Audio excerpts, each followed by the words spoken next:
Hello and welcome to my YouTube channel. If you're regular here, you know by now I review many photographic, audio and video related products. Well, today I'm doing a comparison. I said I would, and I think I ought to, because everybody else is comparing these two products, and I don't think really that's terribly fair, and I'll explain why. And what we're looking at is the Sony Z-V1, which is this cute little baby here. And I use two of these Z-V1s on a regular basis running this YouTube channel, and they're great little cameras. I'd be lost without them. I think they're brilliant. So that's one of them, the Z-V1. And then the other one we're looking at, which I think is a worthy consideration, is the Panasonic G100, which is this one here, which has also got this flippy whippy screen. And that's a Panasonic G100. Now, the reason why people are comparing these two cameras, because both manufacturers, rightly or wrongly, promoting the G100, Panasonic promoting the G100 as the ideal vlogging camera, which is fair enough. It's got the tilty-wilty screen, and why not? Likewise, Sony are promoting their Z-V1 as the ideal vlogging camera, which is right as well, to some extent. Now, which is better out of the two? Well, I use both, so I don't think there is a better one out of the two. But I'm just going to go through some of the reasons why I think the G100 is underrated, and actually in some respects is better than the Z-V1. In actual fact, so much so, as my regular going out and about, when we do go out and about camera, it will be the G100. It won't be the Z-V1, which it used to be. It won't be the Z-V1. It will definitely be the G100. And I'm going to go through why I think the G100 is the best all-round travel camera and vlogging camera. Although I know some people won't agree with me on that. But I mean, that's what this channel is about. And that's what YouTube is all about. Everyone has the right to their own opinions, as it were. Now, the similarities are, they've both got 20 megapixel sensors. The G100 has got the same sensor as the GH5 and the G9, so you're getting great images. It's micro four thirds sensor as well, so you're going to get great images from the G100. The Sony, on the other hand, has got a 1-inch sensor. So this one here has got the 1-inch sensor. I guess it's very similar to the 1-inch sensor that's in the RX100 range. Certainly the RX100 6 and 7, it is the same sensor as those.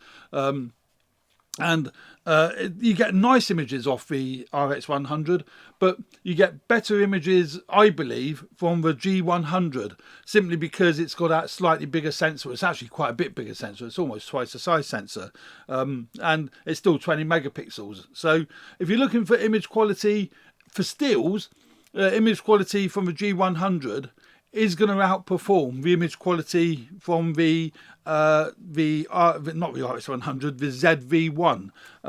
That's simply because of sensor size, and also low light capabilities on the G100 is going to also be better. Another reason why I like the G100 over and above the Z-V1 is it has interchangeable lenses. So you take the lens off. This lens I've got is the little Olympus pancake lens. It's a, what is it, 14 to 42, something like that. So it's still a zoom lens, but it's very, very compact. So take that off and you can put, you know, whatever lens you want on. So I can stick on this lovely 35 to 100 lens. Some people would say, why would you do that? Well, you may well do that. If you already own micro four thirds lenses, why not buy the G100 to complement your other micro four thirds kit? So now I've still got a nice compact bit. The grip makes it a bit awkward now with a longer lens, but it's still doable, you know. So you've now got the 35 to 100 fitted to the G100 without compromising quality or image quality, because as I say, it's the same processor and the same sensor as what the GH5 has got. So, you know, you're still going to get that same crisp, sharp image quality that you get from your GH5. So that's another benefit with the G100, is interchangeable lenses. Let's put back this other. And the third main benefit again, for stills is this operability.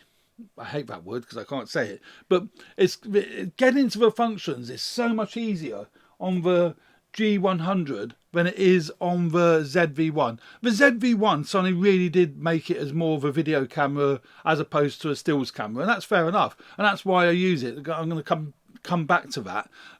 So the Z-V1 is definitely more video orientated, but the G100 is definitely an excellent hybrid camera, because on the top there you've got your PASM dial, so you can set your absolute shutter speed, video, you know, programmed automatic on the top here. So if you're out and about taking photographs and you want to grab some quick video clips, well, just quickly turn it to video.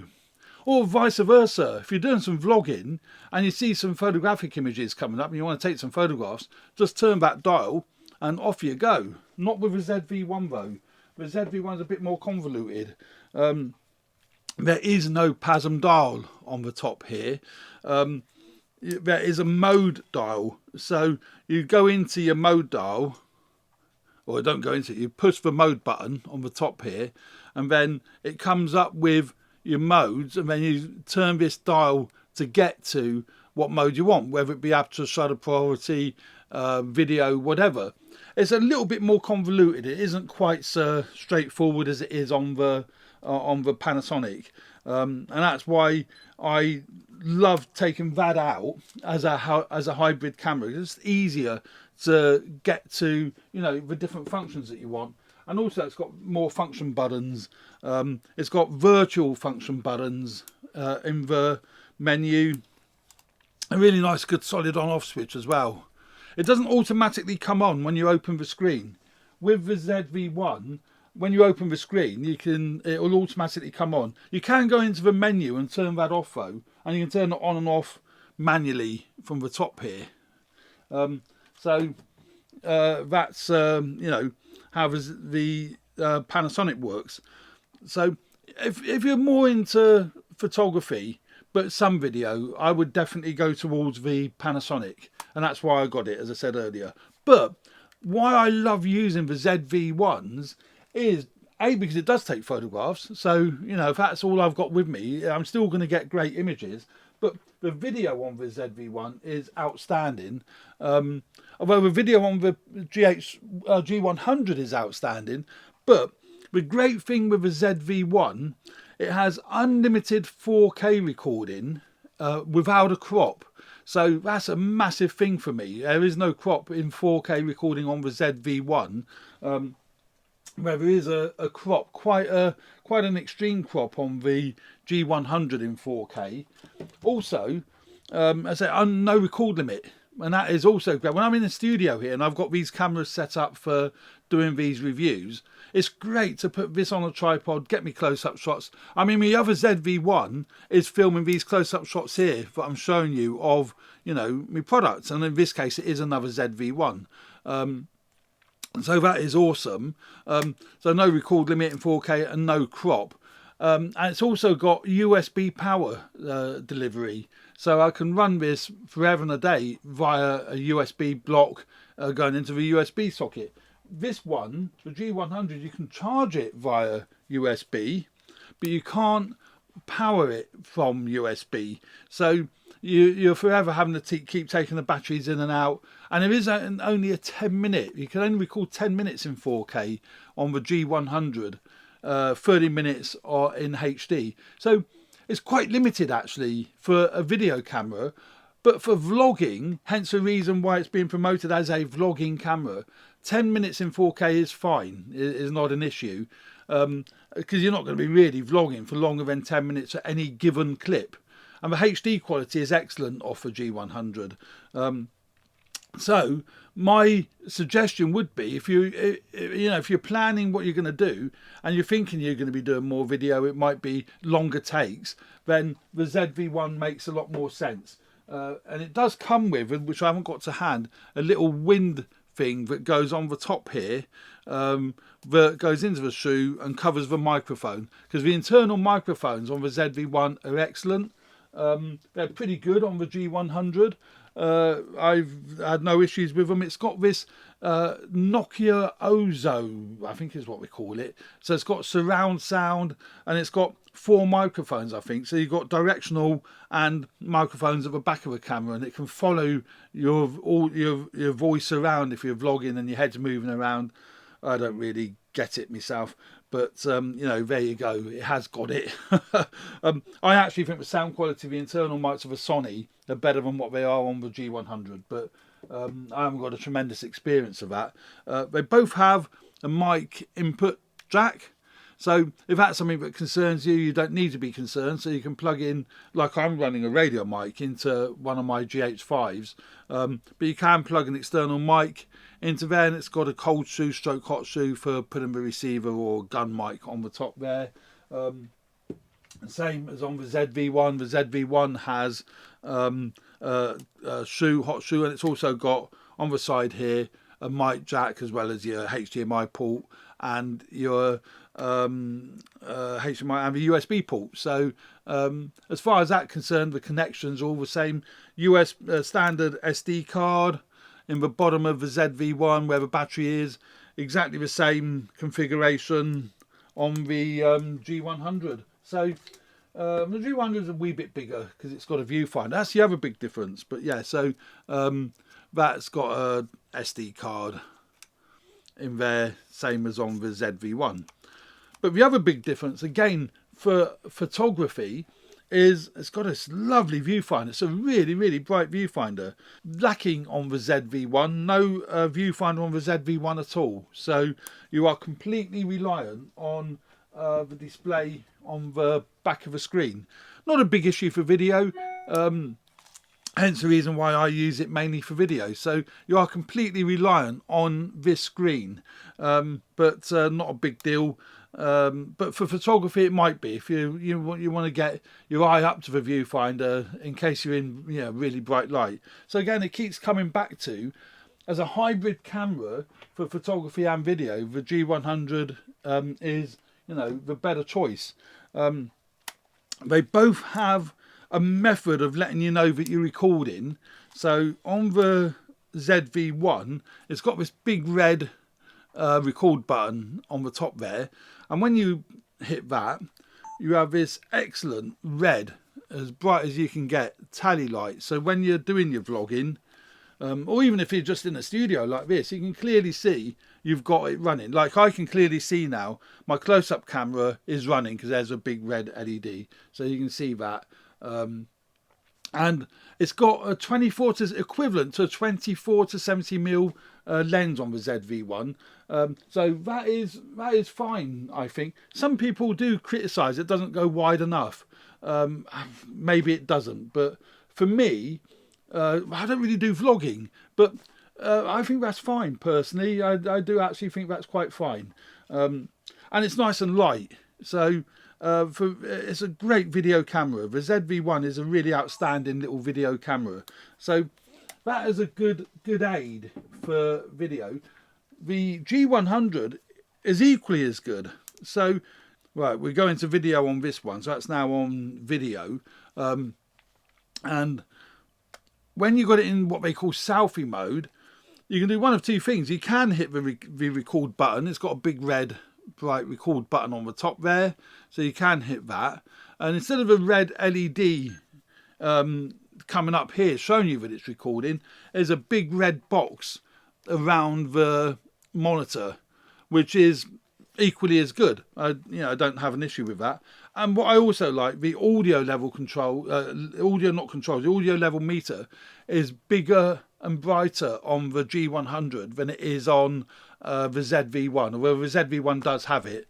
So when you're vlogging, you can clearly see the record levels. You can clearly see that you are recording because of a big red thing around. But again, this is a 14 to 32, so that's not anywhere near as wide as what the Z-V1 is. But I can take this lens off and put a wider angle lens on, so it's got that flexibility. So you can either stop it and start it that way, but what Panasonic have introduced on the G100 is a great idea, and I really like it. You just tap the, I don't know whether you'll be able to see this on one of these cameras, maybe that camera, maybe the wide camera, who knows. But you basically tap the screen, and then you get a countdown, 3, 2, 1, and then it will start recording. So you don't have to hit the record button. So when you're filming like this, then you just tap it again to stop it.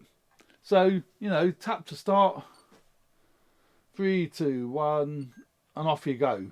Absolutely superb. And you can clearly see what you're doing, and tap to stop. So there's another difference with the G100 and the ZV1, just a slightly different way of actually achieving the same result, really. And that is absolutely fantastic. Both have got this articulating screen, so I love the articulating screens because you can obviously adjust them upside that way. But when you fold it back, that protects the screen. So I think that's great. You know, nice tactile controls on the G100, and I prefer the grip. So I do prefer the handling of a G100, but the handling on the ZV1 is fine. You know, but it hasn't got the manual controls. It has on the back here got, you know, a number of them, but it's not as flexible, I don't think, as the G100. I think Panasonic have thought that through really well. The G100 is a bit bigger, mainly because of its viewfinder, but it's not massively bigger. It still fits in one of my little pouches, so it still fits on my belt, as long as I've got this like pancake lens on. So you can see the difference in size is not huge. But the G100 is just a little bit fatter than what the ZV1 is, you know. Now, the one thing that so many people talk about, and I do as well, is the autofocus. There's no getting away from it. The ZV1 has a stronger autofocus algorithm than what the G100 does, and that's because it uses phase detect autofocus points on the sensor, and Sony's algorithms with autofocus are phenomenal, along with Canon, one of the best in the industry. But what the ZV1 does also have, which again is great for video, it's called a product showcase mode. So if you're, you know, a YouTuber and you're demonstrating products, you're an influencer demonstrating products, and you're holding products up to the camera, the ZV1 is ideal because it will cut to that product really quickly, snap straight into it, then back to your face. So if I was doing this now, I have to have it turned on, and you have to preferably use it on a tripod. But that is one massive feature with the ZV1 that I do love and I do use, and the autofocus is really, really good. The G100 uses Panasonic's depth from defocus. It's basically a fancy word for contrast detect autofocus. It's not as good, but it is workable, and I don't really have a big issue with it for what I do. For example, I'm running both GH5s today with my A6600 over here. Now, the GH5s in the past, you know, the autofocus has been naff. And I know that because I did buy a GH5 a couple of years ago and sold it within a couple of weeks because the autofocus was so bad. But the new updates to the autofocus algorithm that Panasonic have done has really, really improved it. And I'm running both my GH5s on autofocus today, and I have done for some days now, and I don't really have an issue. So I've got one here with the Sigma 30mm lens fitted to it, and I've got the other one, the wider shot, fitted with the Panasonic the Pro lens, the Panasonic 12 to 35, 12 to 35 f2.8 lens is on the other one, and my Sony A6600 is up there. So autofocus on the G100 is going to be pretty much identical to what it is on the GH5, and it's fine, you know. And again, you know, for vlogging, I'm going to go outdoors in a minute, as long as it isn't raining, and I'm going to do a vlogging test with both the ZV1 on a little bracket, with both the ZV1 and the GH5, so you can see. But I'm not really testing how wide it is, because that is completely dependent on what lens you fit to the G100, where I don't think I've got a Micro Four Thirds lens that will go as wide as what that one. I don't think I've got a 24. Because this is 14, which is 28mm, so this would be a little bit tighter. So bear that in mind. But we're looking at autofocus and that sort of malarkey. So let's go outdoors now, and then let's have a look and see how good these two are, and how well this holds its autofocus. And I think you'll find that it's pretty good. I've come into the garden just to test the two cameras. I've got the Sony Z-V1 on one side, on my left side, it'll be on your right, and I've got the Panasonic G100 on the other side. In fact, I'll put them as two separate screens. I think that's going to be much easier for you to be able to see the difference. Now, I've got them both set at 24mm. Well, 24mm equivalent to full frame terms. So the Sony's at 24mm.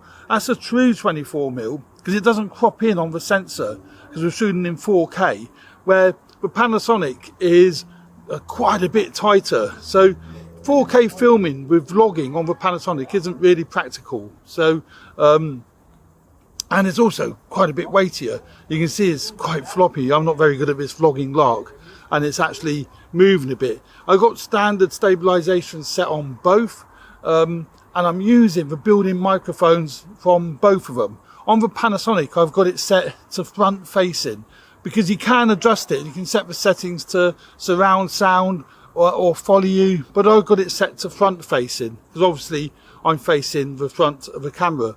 On the Sony, it's just one setting, and I haven't put the windsock on the Sony because I thought it's fairer not to kind of match the Panasonic. Now, as I said earlier, the Panasonic is heavier because I've had to put on my 12 to 24mm lens to match the Sony. So it will, equates to the same, but it does crop because it's in 4K. It's a pain in the butt.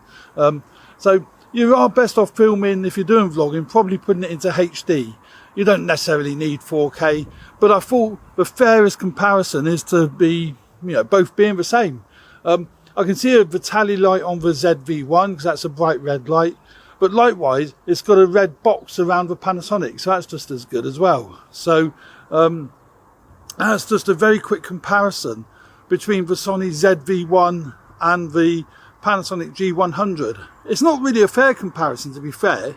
Not fair, to be fair, because I need a smaller lens really that goes down to 12mm in micro four thirds terms, if not wider. To make it a fair comparison. That's quite a heavy lens when I've got both on one selfie stick. But you can see there the difference between the angle, as it were. The Sony is much more pleasing than what the Panasonic is, because the Panasonic is just too tight. Image quality, I think it's going to be much the same for both. I know it's a larger sensor on the Panasonic, but I think that's more applicable for stills than it is for video. The 1-inch sensor is great for 4K video on the Z-V1. I've got them set to shutter priority. I can see on the screen they're both set to 1/50th of a second. And I've got the ND filter turned off on the Z-V1. Again, the Panasonic hasn't got built-in ND filters, but the Z-V1 has got built-in ND filters. But again, to better match the two, I've turned the ND filter off on the Sony. So there we go, that's the Sony Z-V1 I'm looking at here. And then that one here is the Panasonic G100. And that's what it's like, kind of like, to vlog with either or. The Sony's definitely a much lighter camera, even if I had a smaller lens on the G100. But the G100 is definitely doable, if you had the right lens for it. But straight out of a box, the Z-V1 is great, and I really like the quality that comes off the Z-V1. As you know, I've got two of them. So I've got a face detect on. How well that's working with me cap on, I don't know. Hopefully the G100 is tracking me face okay, and it's not hunting. I don't think it will, but I want no try look at it in the studio.